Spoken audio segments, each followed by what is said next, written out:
I received a letter about probably my third or fourth letter about speeding down the hill on Cap Ave, coming down towards Bay. There are some really concerned neighbors. They lost a dog this week, not Buddy, a different dog, because of cars coming down the hill. And of course, they estimate they're coming down at 40 and 50 miles an hour. That probably means they're coming down at 30 or 40, but still, we need to pay attention to that because that is next to Park Avenue, the speediest street we have, and we need to take a look at that. Lastly, the Begonia Festival first and last gala dinner will take place this Saturday night at the Coconut Grove. They still have tickets available, I believe. Starts at 6 p.m. The tickets are only $20 for full dinner because they're using up all their extra money to give Capitola a good time. So come on down. Yours truly will be the MC, and we'll see how it goes. Great. Kristen. Yeah, I just wanted to mention that the Capitola Public Safety and Community Service Foundation had their 12th annual golf tournament fundraiser on Friday of last week. It was a fantastic event, and thank you for everyone who participated. Thank you very much. We got a letter. I thought everybody had gotten it, so I didn't pass it around, but we got a letter from an anonymous resident who did sign some sort of a signature with lots of just illegal signs and, boards and things like that. So I'll just pass that around if you want to see these. We're just one of those continual things that we have in town where people try to put out signs that, that they're not allowed to have and whatever. So and the world stopped spinning. Pass this around of what we got, so you'll be aware of that. We got an announcement for an open house for an aquatic veterinary service, Santa Cruz Koi and Aquarium open house, Saturday, October 14th from 9 to 6, 4061B Soquel Drive in Soquel. It's not in Capitola, but the Capitola Chamber is also the Soquel Chamber, so they do a lot of promotion for all of our businesses, so that's kind of an interesting one. October 7th through 15th is a new holiday that was declared by the state legislature, and it is California Water Professionals Appreciation Week. So Ron Graves and I took breakfast things down to the sanitation district yesterday for the crew to have a little breakfast, as we did to our public works crew, to thank them for their good work, flushing the lines and taking care of the line, repairing the lines and putting in new lines and so forth. And they were just tickled. They were really tickled. So we did that. The AIDS Life Cycle annual 7-day bike ride from San Francisco to Los Angeles is coming through our area on Sunday, June 3rd through Saturday, June 9th, and they're going to be contacting all the communities to let them know of what's going on there, so I'll just pass that on. There is a series of meetings for local elected officials and leaders and community members to come and learn about the Mid-County groundwater basin activities. And it's a little technical, but it's very, very important. And I attended the workshop on October 5th. That was at the Simpkins Swim Center. And they're having a series of 4 meetings to explain what this is and what they're doing and what they're looking at. So anybody interested in the future of water in this county, I encourage you to go to the meetings. They're very informative and very, very nice, very interesting. So the next one is going to be on October 25th from 7 to 9. And the next one is on November 13th from 7 to 9, orientation workshop number 3. And then orientation workshop number 4 is going to be on December 7th from 7 to 9. So this is state mandated to look at our groundwater situation and come up with some solutions. So it's extremely, extremely important. And if anyone would like to go and follow it, it's very, very interesting. We got an invitation to go to the Central Coast Center for Independent Living in Monterey. They're working on assisting local veterans in housing, and so far they have succeeded in housing 35 veterans within the past year in the Salinas area community. So they're having a fundraiser and an event down in Salinas to support that. So that's good work. And also, if you're interested in water and what's going on here, the Soquel Creek Water District meetings are televised. You can come down here live, or you can stay at home in a comfortable chair and watch it. But they're very interesting, and if you're interested in what's going on in that field, I encourage you to follow it. Next item, treasurer announcements, please. Thank you, Madam Mayor. We held a financial advisory committee meeting this last week, and we gave our finance director, Jim Malberg, several action items. If any of them come to fruition, it might result in a change or request a change to our financial investment policy.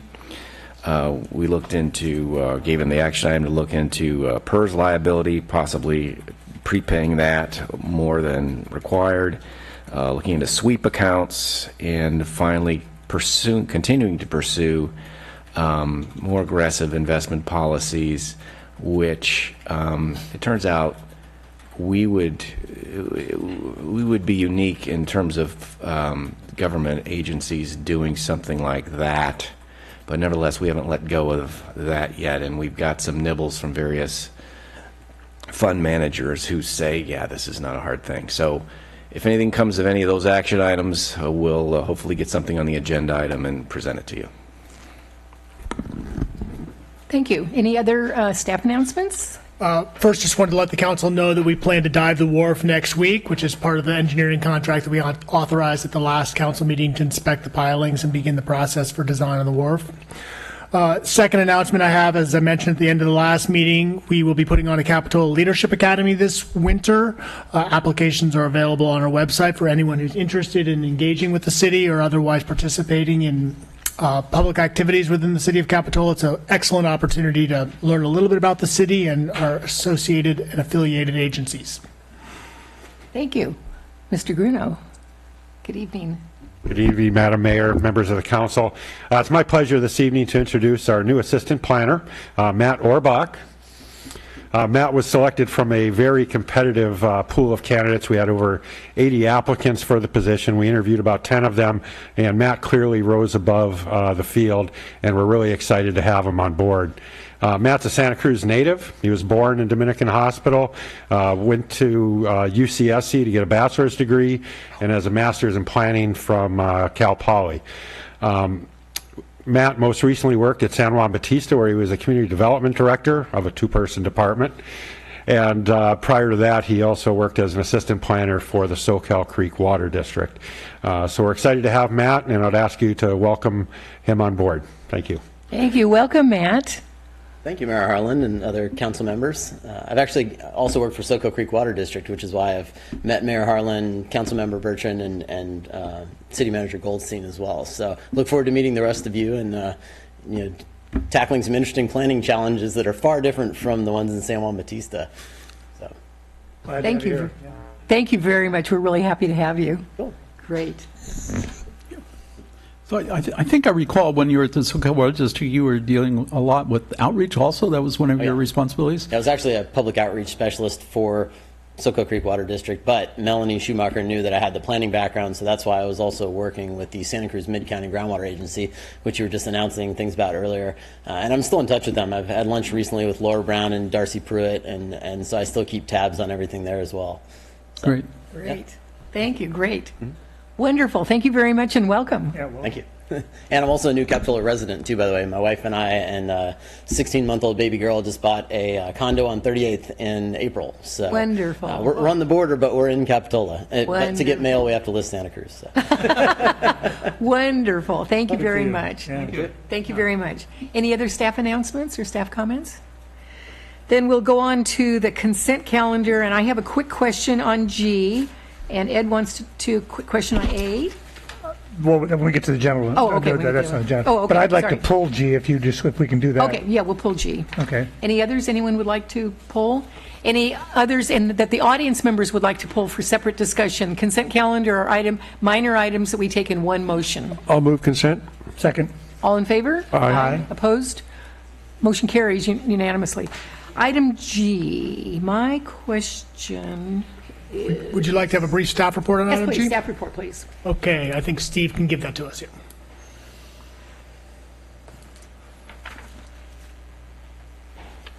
Good evening, Mayor and Council. Senate Bill 1 was adopted last spring, and the guidelines were finally published on the rules we have to meet to obtain the funding. It does include an allocation directly to the city. And for this year, in this year's budget, we allocated $58,000, which we put in the gas tax. We really didn't know how we were going to, what the guidelines were going to be from the state when we adopted the budget, so we put it in the gas tax. At this point, they want us to put it toward a capital improvement project. We're required to file a report with them by Monday of next week with a resolution showing what project the money is going to go to. Our recommendation is we adopt the resolution included and put it toward the Green Bike Lane project, which will then free up money that we had, general fund money in there for other capital improvement projects. Other questions? I had a question, yeah. That's great that we got the money from that. My concern was that when I read the staff report, it said it frees up $22,000 that was going to go back into road surfacing budget. And my concern was, since we did take about, I believe, $200,000 out of the general fund, wouldn't we be able to just credit that $22,000 back to the general fund? Yes, we can. There's actually another 30, because we're putting, the project's fully funded, we're putting in 58. 22 actually came out of the slurry when we funded it. Okay. So we're going to put 22 back in the slurry, and then there are 36 going back to the general fund. Okay, so But it can go wherever. well, there was a set amount that we authorized for slurry, and I don't want to take Right. away from that. But if we were able to take the entire 58 that was refunded and put that back in the general fund, I would propose to do that, rather than increase the slurry budget. That would be fine. My question is, what is the Highway 1 Enhanced Bike Lane Project? They always have fancy names. What is it really? That's the Green Bike Lane project. The green paint on the ground. Green paint the green on the paint ground. on the ground is now the Yes. Highway 1 Enhanced Bike Lane Project. Yes, yes. People get paid too much money for thinking about these names. Caltrans like that name. So Hopefully now. so my question was, the project's done Project, it's almost. Almost. 99% done, yes. So in we're- Capitola? In Capitola. Oh, yes. okay. Where else do they have to do it? No, they have some legends to put down. And Green things and like then white and then Yeah. the stripings. Yeah, so it is essentially done, and we'll quickly allocate the prop SB1 money to it and make the state happy. And any other questions about that? I'll move the item. All in favor? Aye. Opposed? Motion carries unanimously. Thank you, Council. Thank you very much. Okay, now we'll go to the general government items. Item A is Capitola Avenue railing public art, and we have a slightly corrected agreement that is additional. Yes, that's correct. There was a section of the original contract. Before you start, I'm going to need to recuse myself from this item, so I just would like a moment to explain why I'm doing that. Certainly. Just, this item comes under the context of what is a possible conflict of interest for a city council person. And in 1974, the voters enacted the Political Reform Act, adopting the act that voters recognize that conflict of interest in governmental decision-making by officials is a significant danger. In order to prevent conflict of interest, public officials they list 3 items that public officials should scrutinize. And the one that comes into play here is one that says, consider whether the action's effect on the official's financial interest is reasonably, foreseeably, and material. And in this case, I want to address, the item says, what a material financial effect is assumed if, and this is because I rent the property directly above Bellaroma Restaurant. And they list 5 options that will affect how you have to look at this, whether you need to recuse yourself. And of the 5 items, 1 is a change of the date of the lease, 2 is an increase and a decrease of potential real value of the property, 3 is an increase or decrease of the rental value of the property, an official right has to lease it, 4 is the change of the official's actual or legally allowable use of the property, and 5 is the impact of the official's use and enjoyment of this property. Now, because this is an art project, which I'm assuming that this board will probably make a decision to enhance that metal rail that exists there, it will probably impact the use and enjoyment of said councilman that walks down the stairs. So I'm going to recuse myself based on that Item 5, and also, I don't know whether it could increase or decrease the rent, but it may, so Will it increase your enjoyment or decrease it? I don't know, but either one. I'm just trying to get an idea. It could do either. So based on those reasons, I just want the public to be aware that seeing these guidelines, I'm going to not vote on this item. I will be waiting outside, and I would appreciate it when you're done if you could come and get me and let me return to the business. Let's Thank vote you. before he gets out of the room. Okay, may we have a staff I'm report, please? elucidated. Yes, well, I wanted, the contract included a clause regarding more recent language for public art, and that was a significant change on the contract that was recommended by the city attorney's office. So good evening, Madam Mayor, council members. We're here to talk about the proposed Capitola railing project, which is, as Councilman Rabadov said, in front of Bella Roma and the 300 block of Capitola Avenue. I want to kind of go back to discuss what the public art program is. It was established in 2004, and it basically is funded through large commercial and public projects. The commercial developments have the opportunity to contribute up to at least 2% of the valuation of the project for art on location, or they can contribute 1% to the public art fund. As of this time, every commercial development has chosen the latter rather than putting art on. So that means that the current public art fund balance is about $250,000. In 2017, 2018, we budgeted $75,000. The public art funds can only be used for public art. They are in a special balance sheet. It doesn't get intermingled. So that's why the Art and Culture Commission is tasked to recommend public art projects in the city of Capitola. Some of the past ones, if you remember, are the Wharf Road murals, the otter down at down at the Esplanade Park, and the tiles. Those have been other uses of these funds historically. The proposed railing is, as we said, is on the east side, the even block of Capitola Avenue. The existing safety guardrail, basically a galvanized pipe rail, was installed in 2013 due to safety concerns. The Art and Culture Commission agreed that would be a really nice enhancement for a public art project, to not only replace the existing railing, but to extend it along the slopes to add handrails to that section. Currently, the guardrail is about 38 feet long. The entire project, including handrails, is about 90 feet long.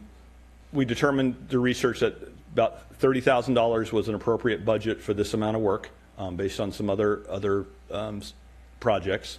The commission nominated a selection committee which included commissioners as well as local residents in the general area that would have impact, and they participated significantly in the process. They issued a call to artists through an online system, so we got responses from over 20 artists throughout the western United States. They reviewed those, and based on the qualifications and past work, the selection committee recommended 2 of the artists to come make full proposals to the Art and Cultural Commission. After those proposals, the Art and Cultural Commission voted unanimously with 1 abstention due to location, selected the proposal from Lois and Ernest Rich of Sculptural Accents.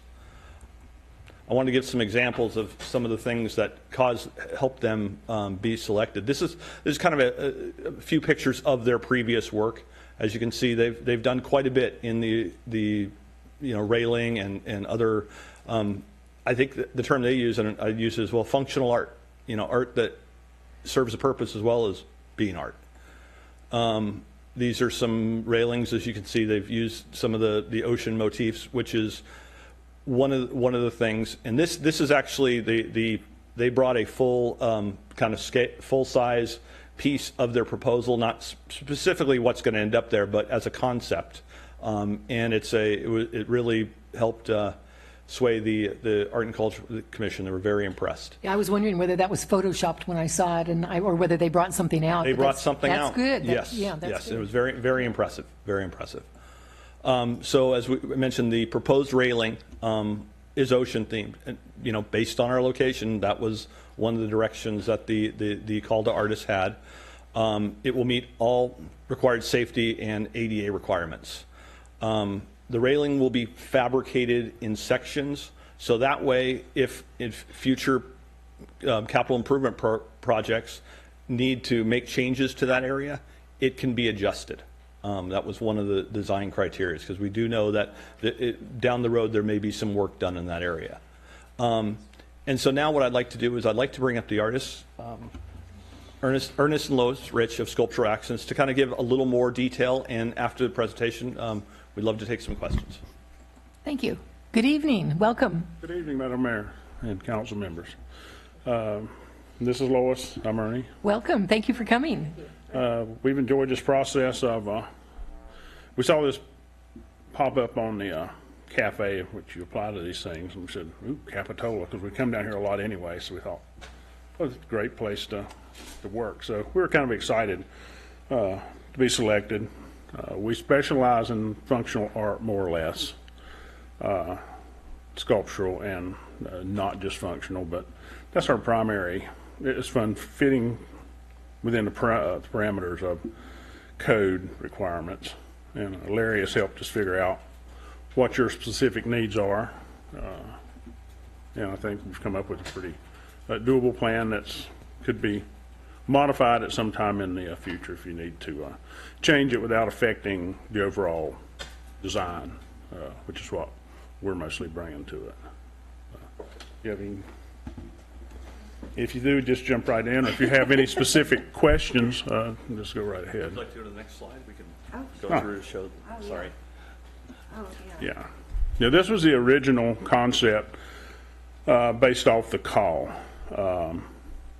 So it carries, it's hard to see on this because it was a large slide, but an ongoing Monterey Bay theme. We're going to try to work in little groups of otter. And this, when I say this, is going to be abstract in nature, of not anatomical. But some things we'll get more of, some will get less. It depends on how it works in the piece when we start actually fabricating and doing the design work. So these things always morph a little bit to get the best design. So yeah, it's kind of made to be playful. Anything that will be on the outside, because where you have it, there's no access to the outside of the rail, so that allow us to do a little bit of movement and give it a little depth without being any danger to the pedestrian traffic or wheelchair access. So that, and like Larry said, now we've gone to 3. They're going to be joined, but there'll still be 3 separate sections because the ADA ramps have specific requirements for returns, pass-through wheel chair boundaries and whatnot, and the top part is just a basic 42-inch, which gives us a larger pallet to work with the design in.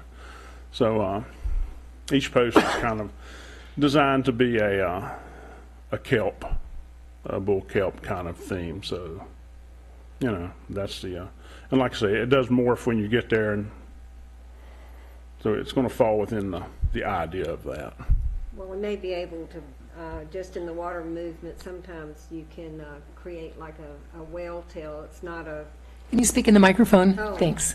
It's not a particularly to a whale tail, but the water movement will suggest it, and it's sort of like people can walk by and, did I see that right? And it's sort of to suggest. It's not to be the entire animal by any means, but so it'll be a lot of fun for people walking down the sidewalk. Are there any questions? Any more slides, Larry? No. More pictures? That's the last of the pictures. Great. Any comments about it? Just a quick question for Larry. Was there any thought of continuing this on Capitola Road down the hill? At this point, no. It was just looked at this location. At this point was Thanks for that idea, though. We'll take it to the Art and Cultural Commission. That's a great idea. We have a couple of hundred feet of railing there, actually. Yeah. So we're willing to take any questions you might have at this time. I think we're good right now. Thank you very much. We really appreciate you coming tonight, and we appreciate you submitting it, and congratulations for winning, and we look forward to this wonderful project. Oh, we do too. Thank you. Thank you. Where are you from? Well, we live in Berkeley, been there 8 years, but North Carolina's coming through a little bit. Little bit, yeah. Jock, do you have a question or a comment? No, I do not. Thank you very much. Thank you. Okay, any other comments of that? We have a recommendation to approve the railing fund for $30,000. Anyone in the public like to address us on this issue? Then we'll bring it back to council. Madam Mayor, I'll move the staff recommendation. I want to let you know that these pictures do not do this particular sample justice. It completely wowed the Art and Cultural Commission. There was no doubt in our mind this is what needed to go there. Thank you very much. All in favor? Aye. Opposed? I think I need a second. I'll second. Second. Sorry. All in favor? Aye. Opposed? Motion carries unanimously. Thank you very much. Thank you. It's a very, very exciting project. Do we want Ed to come back? No, I'm saying, do we want to call him in? Yeah, he's listening, so he can come when he wants. Oh, there he is. I was counting on him listening. My first recusal, so I didn't know what to do. Item number B is the Coastal Climate Change Vulnerability Report. Mr. Bruno. Thank you, Madam Mayor, members of the council.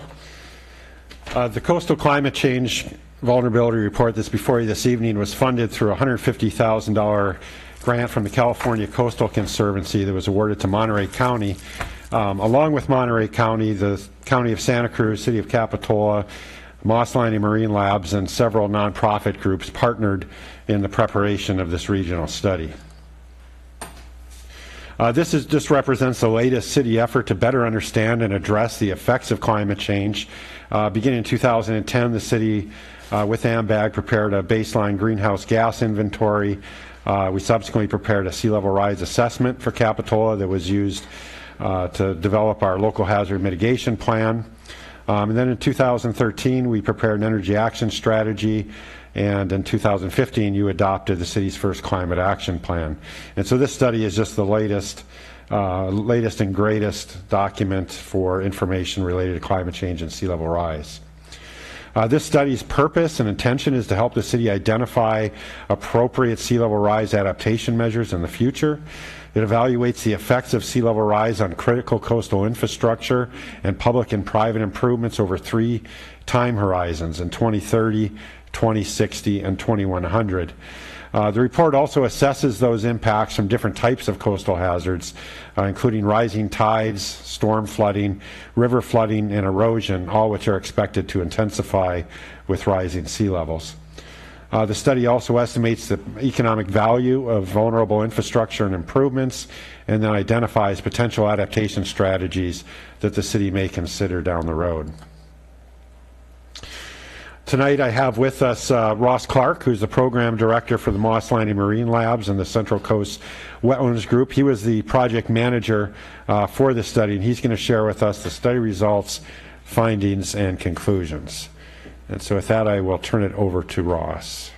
Welcome, Ross. We're so happy that you're here. It's Thank you very much. Quite a big topic we're tackling tonight. It is, and I don't mean to be the bearer of bad news. What I mean to be is help in identifying future risks and help work with the city to identify strategic ways to minimize those risks. And as Mike has said, we're one of the many places it's ground zero. Yes, that's right. So I'm going to briefly review what's in the report, and I encourage you to look through it. Lots of great maps and information, and summarized very concisely at the beginning. We did use state guidelines in the completion of this report by using the 3 timelines that Rich outlined and projected possible sea level rise elevations for those 3 time horizons that are seen here. We then used some sea level rise coastal climate change vulnerability models that have been developed by the California Coastal Conservancy and Phil Williams and Associates. And we used those model layers, which you can see in blue, and overlaid those with city assets to understand what the combined future effects are of these projected risks. And we identify those layers for by each of the three time horizons, which you can see in different colors of blue here. We also did this same procedure for Moss Landing community area, as well as the entire county of Santa Cruz. And we're in the process of doing the same process for the city of Santa Cruz as well. We also disassociated the combined hazards within those base layers to help staff and decision makers better identify what the underlying processes that lead to these risks are. And so we, as Rich mentioned, we looked at rising tides. We looked at coastal storm flooding, which is no new story for Capitola, but we were able to quantify over time possible increases in that risk. We looked at river flooding associated with an increase in sea level. And this was a special study that was added through the grant specifically for Capitola, looking at the Soquel Creek and looking at the combined effects of changes in rainfall predicted for the future and changes in ocean levels. We also evaluated erosion potential along the coast and some of the properties and infrastructure that are vulnerable to those projected future erosion levels, with and without current armoring taken into account. Some of our findings were that different types of infrastructure are vulnerable to different hazards at different times, and that's why the analysis we feel is really important to help staff understand where the risks are at different time horizons and what are some of the adaptation strategies that can be systematically implemented to help minimize those future risks. We also identified a number of key assets within the city that are vulnerable to each of these individual hazards, the time horizon when those are predicted to be within the hazard zones for each of those hazards, and which hazard is identified as being causing that risk to that infrastructure. That type of information will help the city and property owners better identify how to adapt to these future hazards. And as Rich mentioned, we also tried to estimate the cumulative cost or value of the properties and infrastructure that are within these different hazard zones for each of the different time horizons, with and without coastal armoring, and put that into a perspective of costs for adaptation, costs for expanded or improved seawalls, costs for expanded storm drain infrastructure, to really understand where investments can most wisely be made to protect or rather identify adaptation strategies that may be more cost effective. We have some of our findings are listed in the document. A few of them here are that properties at risk are estimated at about $275 million by the year 2060. And our evaluation suggests that only about 50 million of those dollars, 50 million in properties would be completely protected if current seawall infrastructure is replaced, maintained, et cetera. So, which was unique in our analysis with other areas, especially Santa Cruz County. This suggests that much of the infrastructure that's vulnerable in the future is vulnerable not only to coastal erosion but also to storm flooding, which is probably not a surprise. Which leads to more dynamic and strategic decisions about how best to accommodate these future hazards. We also identified through the fluvial analysis that future river flooding could be significant, with an estimated almost 8 feet of water above flood level during a catastrophic flood coming down the river. And we have identified maps of the areas that lay that out. We've also identified a significant finding was that by 2100, if the city decides to maintain coastal protections at the location they are today, with sea level rise, much of the Capitola Beach would be lost because it would be inundated by higher seas while there's nowhere for the beach to migrate inland. And so I think that's one of the key findings from this report, that the city has a long time to understand the long-term implications of decisions, and hopefully through our analysis be able to make strategic short-term decisions with an understanding long-term opportunities to adapt and start to invest in those long-term visions. We identify a certain number of adaptation options, short-term and long-term, focus primarily on short-term, including improved resiliency to flooding along the creek and the coastline, investing in storm drain upgrades. Initial impacts are primarily associated with coastal flooding. We identified a certain number of storm drains that may be more vulnerable along the river to higher river flooding. Many more adaptation strategies for the near term, and then some for the into the future as risks become more significant. Possible next steps that we identified, looking at how to incorporate some of these findings into the capital improvement project review process, to make sure that infrastructure that is new infrastructure that's placed in these hazard zones is designed to accommodate whatever the risks are in those areas. Also investigate beach groin upgrades.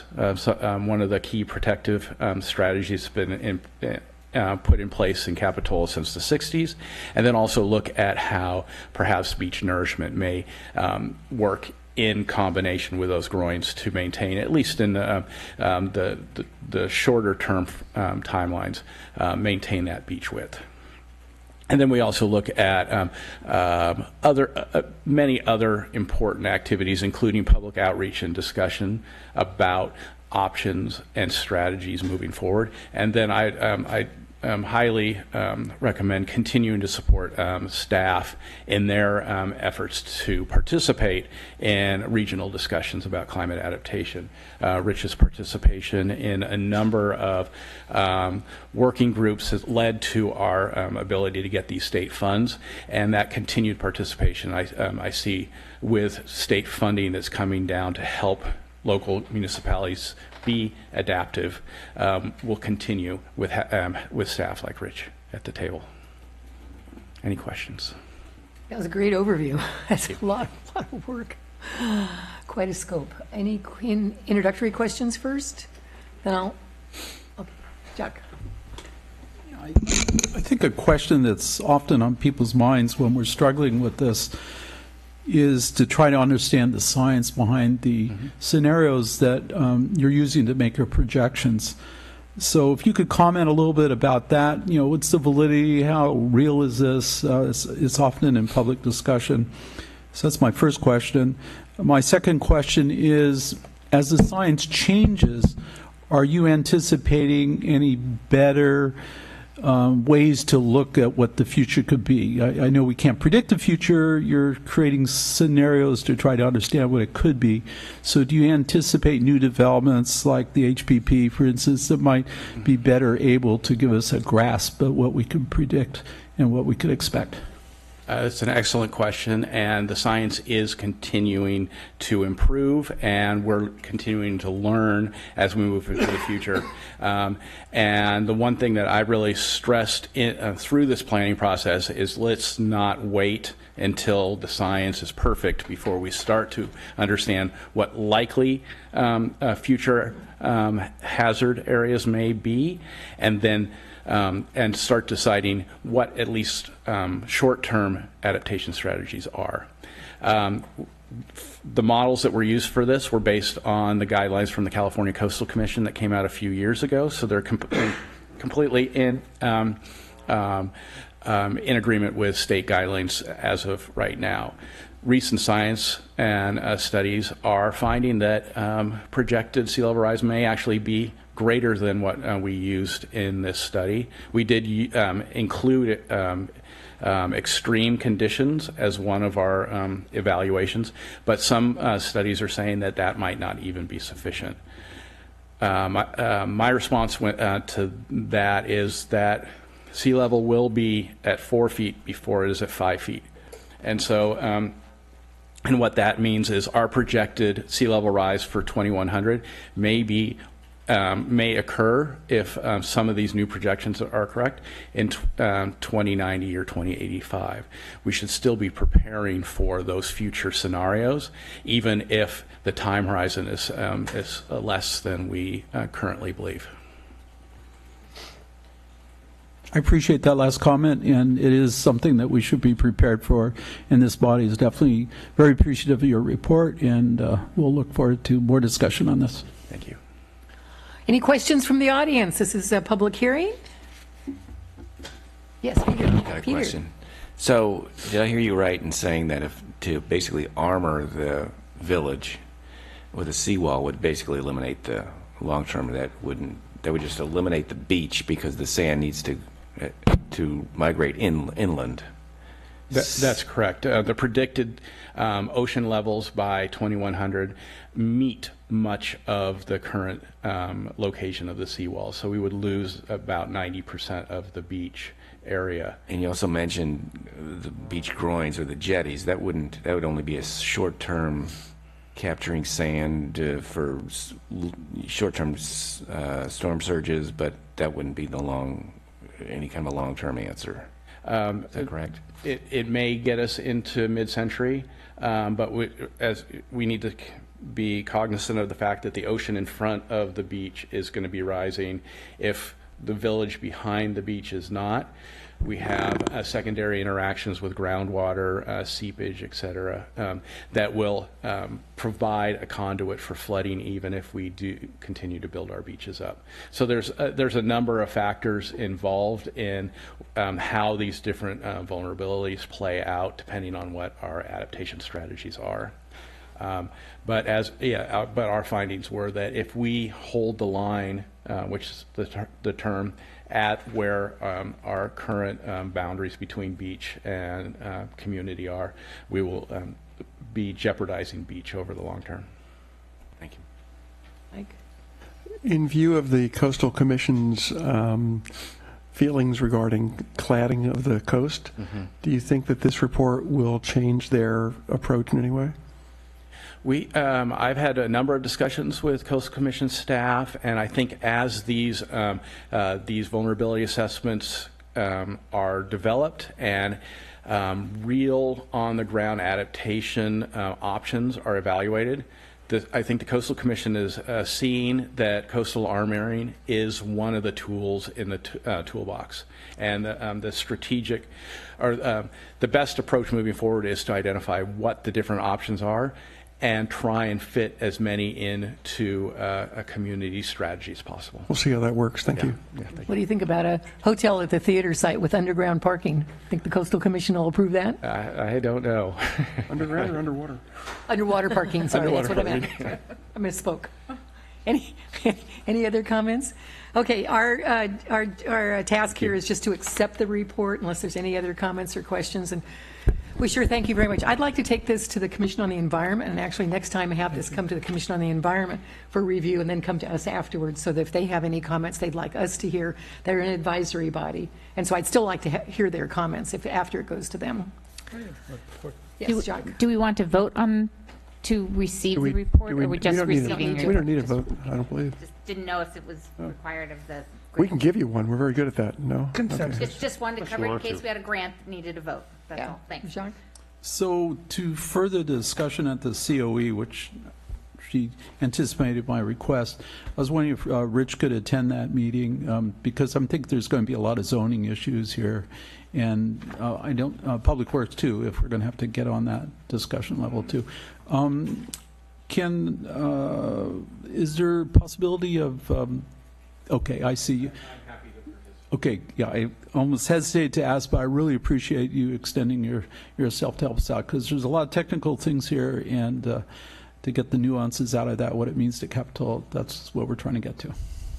Thank you very much. Thank you. Next item is the item C, Section 8 Landlord Incentive Program.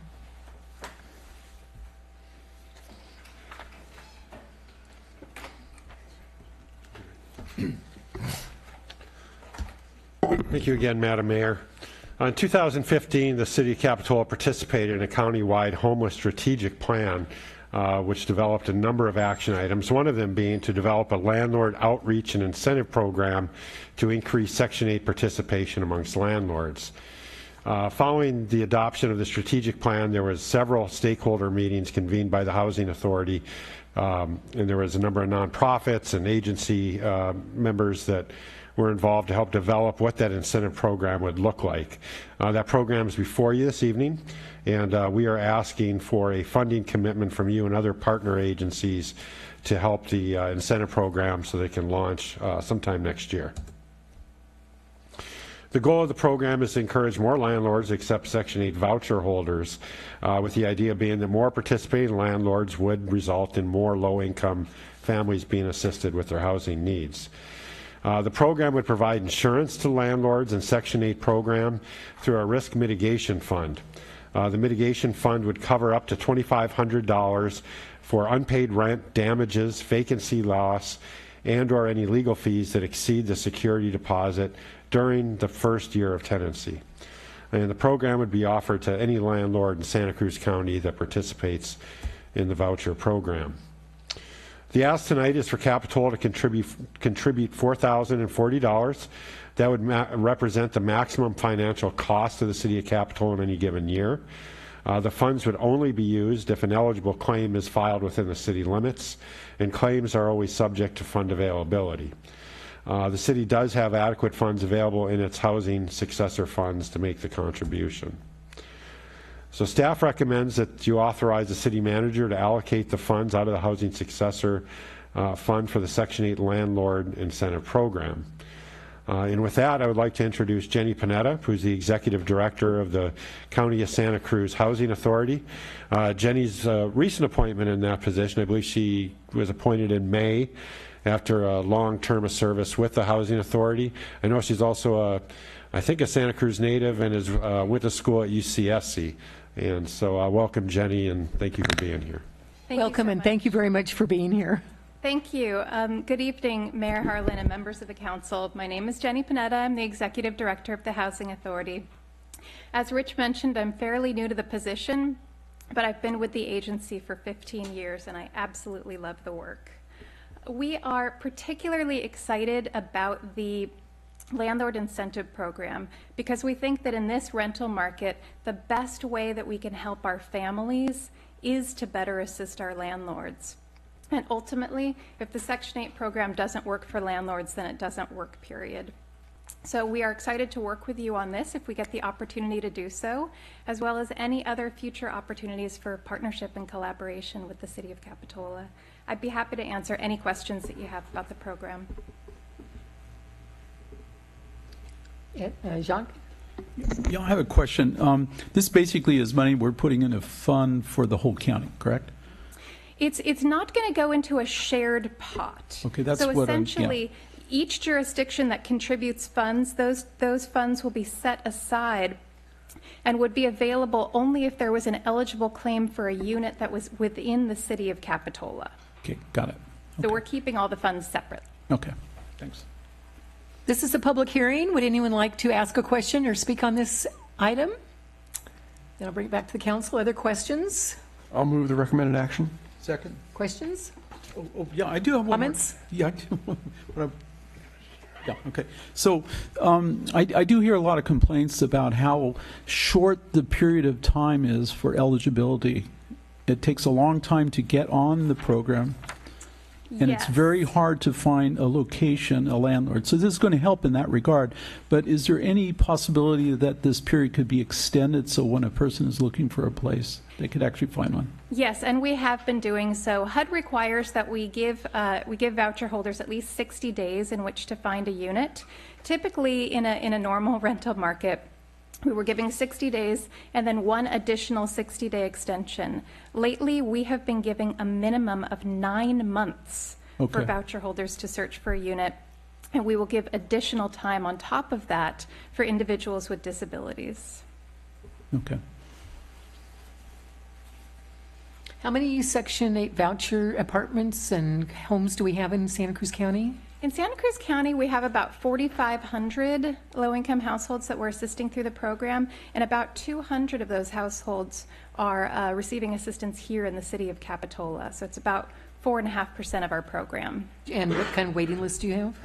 The waiting list, my goodness. The waiting list is about 3,000 families. Wow. And keep in mind that waiting list has been closed since July of 2011.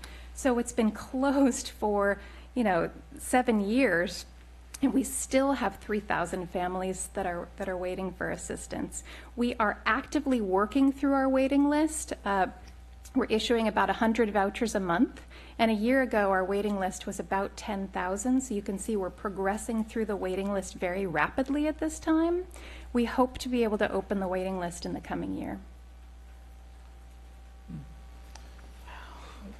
There's a tremendous amount of need. The need out there is beyond belief. 4,500 vouchers, it sounds like a lot. It sounds like a lot of families that are being assisted, and it is, but it only scratches the surface of the need that's out there. We estimate that about 30,000 families in Santa Cruz County are income eligible for the low-income program. They're below 80% of median income. So we have enough assistance to serve about 15% of the need in the county, hence the very long list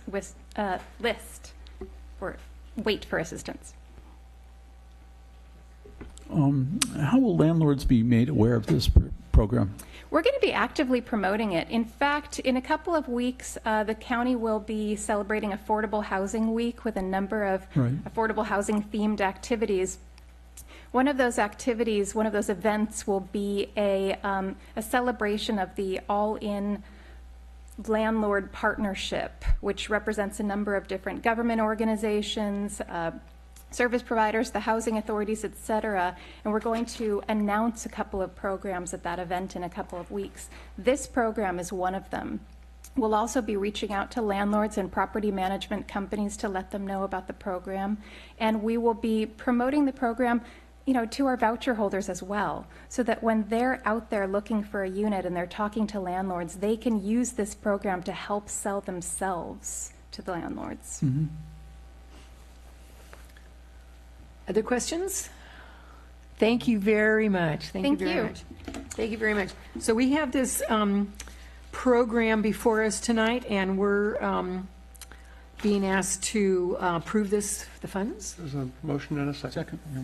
Any other discussion? All in favor? Aye. Aye. Opposed? Motion carries unanimously. Thank you very much. Last item is the subdivision ordinance cleanup. And Rich, my question is, before we start, all of the text that's in the numbers that are so light you can't read it, that's being deleted? Those shaded things are being deleted and are being changed or deleted. All of the really light. I thought that's just in blue. The blue is coming What up as blue? light. What blue? They're like that. See, the ordinance numbers are in blue. Okay, so that's new? No, that's existing. No, the changes should be represented in strikeout underlined. So it's underlined, it's new. If it's struck out, it's being deleted. Right, but was it old or new? It's blue. It's existing. It's new and old. It's not changing. And why is it in blue? Just that was just It's the in color blue you wanted because to use? it's an active link on our ordinance. So That's that when right. you put your mouse over it if you have it up on the computer. Oh, okay. Brings you right to that ordinance. Okay, I'm sorry, I didn't look at it online. I looked at it just here where it Sure. looked like it was. Sorry, I didn't mean to jump in on your. No, Yeah, thank you for the help. That's great. Magic. I wasn't Okay, sure. okay, sorry. Okay, introduction, please. Okay, thank you, Madam Mayor. The last item is the subdivision ordinance cleanup. The city subdivision ordinance was last updated in 1980, so like many of our codes and regulations, it's in need of an update. In the intervening 37 years, there's been significant regulatory and physical changes. The California Subdivision Map Act has been revised a number of times, as well as the City of Capitola has revised our land use regulations extensively during that time. And we've also been nearly built out since the early 1980s. This amendment is really focused on relatively minor cleanup items. We included a couple of new definitions and a couple of revisions. It clarifies that the Planning Commission is the decision maker for minor subdivisions, because there was some inconsistency in the ordinance. It revised the time limit for applicants to record maps so that it's now consistent with the Subdivision Map Act. It changed the authority to approve new street names to the building official, which is a long-standing city practice. And the two more notable changes that we have for you this evening is we did introduce a new lot design exception process for unusually shaped parcels so that the council or planning commission would have the authority to make exceptions. And then we included new standards and procedures for lot line adjustments because they were lacking in the city's current ordinance. So in terms of the lot design exception process, as I mentioned, the current ordinance does not allow either the Planning Commission or the Council to approve subdivision maps which have any deviation from lot design standards. In my experience, this is unusual. Lot design, depending on the underlying geometry, is often very difficult to make strict conformance to design guidelines, and most agencies do have some type of exception process. Oftentimes, lots do have physical conditions which prevent the strict conformance, and this exception would allow an exception to design standards if topographic or geometric conditions prevented full compliance. A couple of examples just so you can understand what we're looking at. You might remember the subdivision on 410 Bay Avenue, a little bit down the road from Gales. It's a triangle-shaped lot, and it resulted in kind of a funny panhandle lot that's outlined here in blue. Under the subdivision design standards, this lot could never have been created. It has a driveway rather than the front part of the lot fronting a public street, and the lot width, because of its triangle shape, is not 50 feet across as suggested by the ordinance. Another recent subdivision was the 38th Avenue project. It was 11 units. This is another one that, under strict compliance with design standards, could not have been approved because all the lots were fronting a private road. The ordinance currently requires it to be facing on a public street, and the frontage was substandard from the zoning ordinance requirements. The standards for lot line adjustments are simply added so that there are some standards and procedures in our codes because they were completely lacking. The standards would codify largely existing practices.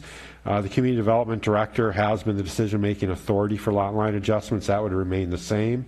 We've outlined appeal standards and procedures to be consistent with other discretionary permits in the city.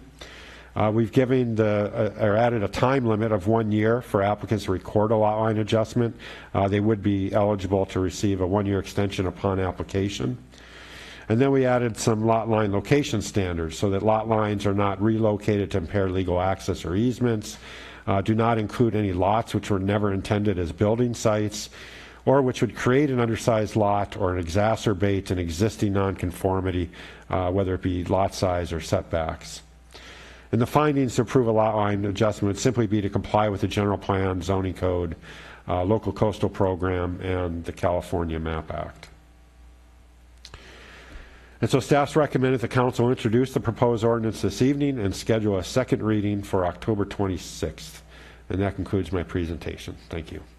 Thank you very much. Are there questions, Mike? I will ask if this has been passed by our city attorney, and would this, with these changes, clean up the inconsistencies that we were confronted in with a legal challenge recently?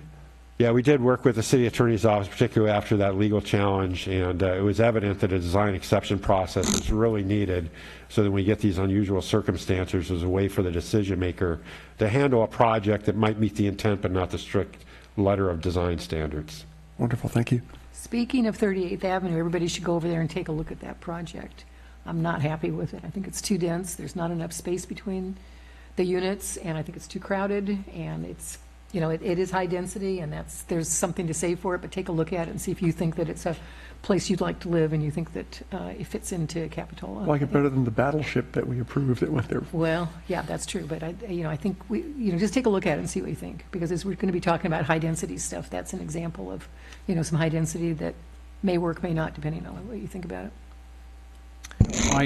I did go by yesterday and looked at it. I was a little surprised at how it turned out myself, as a matter of fact. So on this matter, are there any questions about any of the cleanup language? It's all pretty much just housekeeping stuff, Jacques? Yeah, I did have a question, Rich, and, I came in this afternoon and talked to you about timeline. When someone is being faced with a change to a particular status and they might have to move out.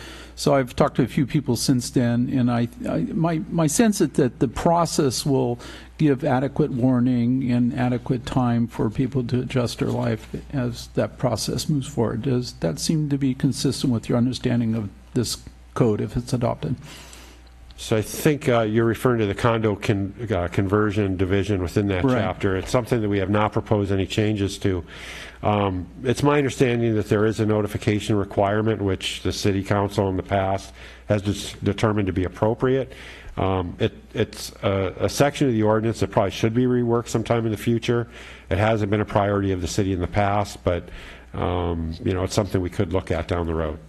Okay, yeah, I'd appreciate that, because my concern here is for residents of Capitola, so they have actual time to respond to these changes in their life. Thank you. Crest Apartments, they've already gone through part of that step of forming a residents association or something like that. So they in the Antigua have a tenant in common arrangement, which is not quite a condominium. It's something that the city has no oversight or regulatory authority over. I don't know if the entire building has been converted tenant in common or if they're just a few units. Because there is no oversight, we don't get that information. Other questions about this? This is a public hearing, and would anyone like to speak about this? And I'll bring it back to the council. Any other questions or discussion? Good evening. Thank you for waiting. I'm sure you didn't expect anybody from the public. Oh, yes, we always love to have people come and speak. Let me sign in here. Good evening. Good evening. My name's Peter Taylor. I'm a 30-year resident of Capitola. And this matter is actually potentially going to impact me.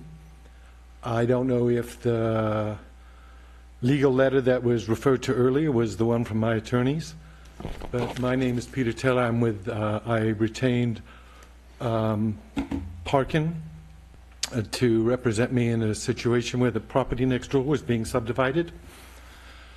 Your current regulation requires that a minimum lot size is 5,100 square feet, that it's 100 feet deep and 50 feet wide. The property that they proposed to subdivide next to me was actually 50 feet deep and 100 foot wide. And it didn't front Wolf Road, it actually fronted my driveway. So I guess the question I've got here is, are these changes going to allow, and that lot would have been illegal because it didn't front a 20-foot wide public street. If you go read your old rules, the definition of front was the street. So the depth back from North Road was what defined depth. And that wasn't 100 feet, so it didn't meet that requirement. I'm afraid that by and the real issue, if you went and looked at this situation, is that I don't believe the developer wants to put in his own driveway. So he's using my driveway where he has an easement. It's already gone from a duplex to a triplex, and if they put this house, it's going to be now effectively 4 households sharing a 1-lane driveway. And in the proposal that was put forth to the Planning Commission, they compared it to 2 other situations where people share driveways. I came in here and explained to everybody that I don't know how you compare apples and oranges and call that a comparison. A 2-way street being compared to a 1-lane driveway, to me, is not a comparison. I mean, they're just not the same safety aspects involved at all. In fact, coming here today, I nearly had a run-in with the people using the tenants who use that driveway. I mean, it's dangerous. And so I'm here to say that, yeah, I don't have a problem with the planning department having the right to define what's a legal lot. But I think they have to follow through on your own rules. And if the rules still require width being 100, then I think that should be enforced, that it shouldn't be able to flip-flop width and depth and say, oh, I've still got a 5,100 square foot lot, but if the orientation isn't on the street, then you're not in compliance. It's not 100 foot deep, it's only 50 foot deep. So I would argue that if this is going to give the city the city planning department the ability to make this type of change, I would strongly ask you to deny that request. I've lived here for 30 years. I need some protection from this developer. I understand the city wants to develop as much of the property in the city as possible. But he can put in a driveway, have the right orientation, have the right depth, and not burden me with the traffic. It really is not, it's not safe. And I don't know how anybody in good judgment could go and look at that situation and say a 1-lane driveway can handle 5 households of traffic. I mean, it's crazy. And I appreciate your time. Wasn't that project approved by the Planning Commission? Yes. I'm sorry, that. No. It was. But let me tell you what happened. You were going to schedule when you were going to hear our appeal. And 2 days before you were going to put that on your agenda, the project was pulled. Nobody's explained to me why he pulled the project after it had been approved by the Planning Commission. But they pulled it before it got to you. And wasn't your appeal pulled also? No. You charged me, I paid the $500 to appeal it. They pulled the appeal, and you still kept $250 of my dollars. And I've already spent over $10,000 defending ourselves from this situation, and I'm afraid that by pulling it, they're just going to wait for you guys to change the rules, then they're going to come back and drop it on your desk again. And I'm going to be back with a lawyer spending another $15,000, $20,000 when I could be using that money to help my kid go through business school. So I've come down here because this really impacts me big time. And I really don't want the Planning Commission to have the ability to play games with your rules. Your rules make sense. You've got to have planning departments to make sure we don't have a total mishmash out here. Their work is well appreciated by most people, and I appreciate them, but I don't want them to have the ability to take what is really not a developable lot unless you put in his own driveway, his own street, so that the orientation is to a street and not piggyback my driveway and stick me with all this traffic. So you have an old easement from an old agreement. I bought, the situation was a guy owned that lot. He bought the lot next to him and the lot next to that. He subdivided those 2 lots. I'm one of them. But he still used effectively my driveway. You know what? Call me tomorrow because I'd love to talk to you about this. Anyway, just thank you very please, much. I appreciate your understanding, and thank I you very appreciate much. you listening to me. Thank you very much. Call City Hall tomorrow and leave your name and phone number, and I'll call you back. Thank you. Do you have any information you want to give us about that, or just? I can just confirm that there was an application, and the Planning Commission approved it. It was appealed. The applicant withdrew their application, and there's no longer an active application at that address. Did he appeal it? Excuse me? Did that gentleman? No, appeal the it? applicant pulled it. That gentleman was the appellant. Right, he appealed it. Yes. Right. Point of order. We're talking about a subdivision development. This item isn't before us to discuss. I don't know that we should be discussing this item. I'm looking at a cleanup on a subdivision map I'm thinking we should vote on that.